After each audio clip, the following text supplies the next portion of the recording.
Shalom Aleichem à toutes et à tous. Nous avons été, nous serons toujours jusqu'à la fin des temps, un peuple unique dans les annales de l'histoire du monde. Un peuple privé de sa terre, dispersé aux quatre coins du globe terrestre, qui a su garder son identité, ses spécificités, sans avoir été désagrégé par les affres de l'exil. Le secret de notre pérennité réside dans la seule chose qui nous est vitale et qui nous constitue. C'est la Torah, avec l'observance des mitzvot. Le Zohar dira Israël ve'oraita ve'kutsha berechu chad. Que les Juifs, la Torah et Dieu sont indivisibles. Aussi longtemps que nous conserverons ce principe, alors le peuple juif n'encourra pas le risque d'être absorbé par les nations du monde. L'avenir est entre nos mains. La survie de notre peuple, de notre terre, dépend uniquement de notre volonté à préserver notre identité. Les héros de notre histoire ne l'ont pas été parce qu'ils étaient de grands guerriers uniquement, ou de grands orateurs, ni des conquérants, mais parce qu'ils étaient tout simplement des hommes de Dieu, des hommes de Torah, intègres et droits.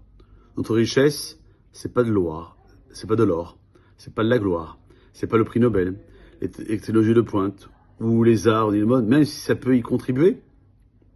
Notre richesse éternelle, à tout temps, dans toute génération, c'est notre Torah. Elle constitue notre identité, notre raison de vivre et d'exister. Et elle est la raison d'être même du monde. Chacun d'entre nous a le pouvoir et donc le devoir de faire vivre notre peuple en se rapprochant de la Torah et en s'éloignant de toutes les mauvaises solutions, entre guillemets, qu'on nous propose dans ce monde, aujourd'hui comme avant. L'assimilation, c'est un terrible danger. Nous avons survécu jusque-là, mais le danger menace encore, peut-être plus que jamais.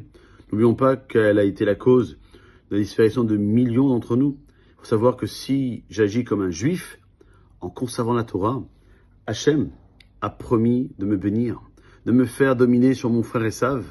Mais si je m'assimile en abandonnant la Torah, c'est lui, Esav, qui me dominera et je perdrai ma bénédiction. Comme la Torah nous l'annonce dans la paracha de Toldot, à Kol Yaakov et Adam Esav, que la voix de Yaakov, c'est bien elle. Et quant aux mains, ce sont celles de Esav. C'est-à-dire que tant que Yaakov et nous, qui sommes les enfants de Yaakov, on fait résonner la voix de la Torah, alors les actions de Esav, qui nous haït, qui veut notre disparition, seront sans impact. L'histoire nous le prouve. N'oublions rien et prenons la leçon du passé. Am Israël Chai, comme on le dit. Israël vivra, Israël vaincra. Je ne veux pas chanter, je veux juste nous inviter à passer à l'action. Passez une bonne journée.